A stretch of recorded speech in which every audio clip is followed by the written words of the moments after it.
And so, love the Lord your God, and observe his precepts and ceremonies, his judgments and commandments, at all times. Acknowledge, on this day, the things that your sons did not know. For they did not see the chastisements of the Lord your God, his great acts, and powerful hand, and outstretched arm.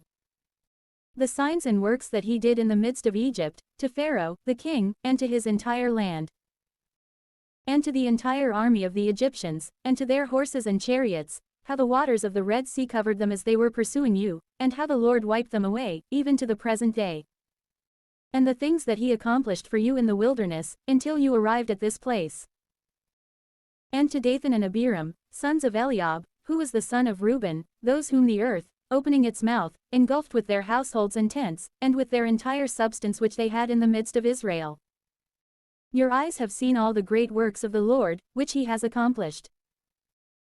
So that you would keep all his commandments, which I entrust to you this day, and so that you would be able to enter and possess the land, toward which you are advancing.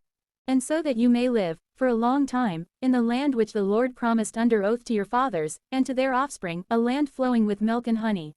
For the land, which you shall enter and possess, is not like the land of Egypt, from which you departed, where, when seed has been sown, waters are brought in by irrigation, in the manner of gardens.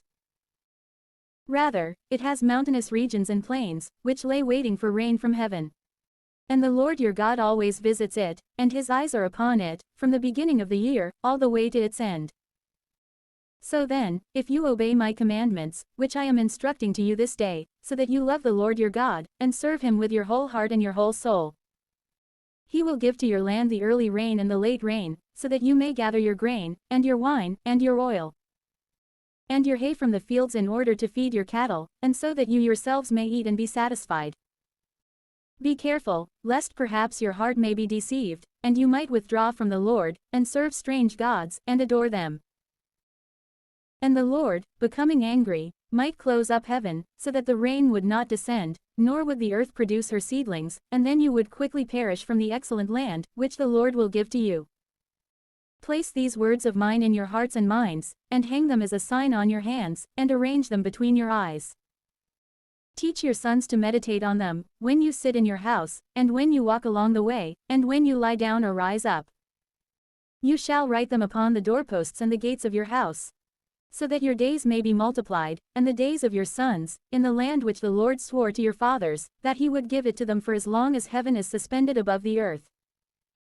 For if you keep the commandments which I am entrusting to you, and if you do them, so that you love the Lord your God, and walk in all his ways, clinging to him, the Lord will scatter all these nations before your face, and you shall possess them, though they are greater and stronger than you. Every place upon which your foot shall tread will be yours. From the desert, and from Lebanon, from the great river Euphrates, as far as the western sea, shall be your borders. No one will stand against you. The Lord your God will spread the terror and dread of you over all the land upon which you shall tread, just as he has spoken to you.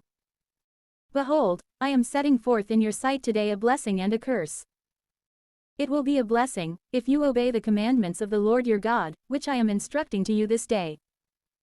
It will be a curse, if you do not obey the commandments of the Lord your God, but instead you withdraw from the way, which I am revealing to you now, and you walk after foreign gods that you have not known. Yet truly, when the Lord your God will have led you into the land, to which you are traveling for a habitation, you shall place the blessing upon Mount Gerizim, the curse upon Mount Ebal, which are across the Jordan, behind the way which slopes toward the setting of the sun, in the land of the Canaanite, who lives in the plains opposite Gilgal, which is near the valley extending toward and entering a distant place. For you shall cross over the Jordan, so that you may possess the land which the Lord your God will give you, so that you may have it and possess it. Therefore, see to it that you fulfill the ceremonies and judgments, which I am placing in your sight this day.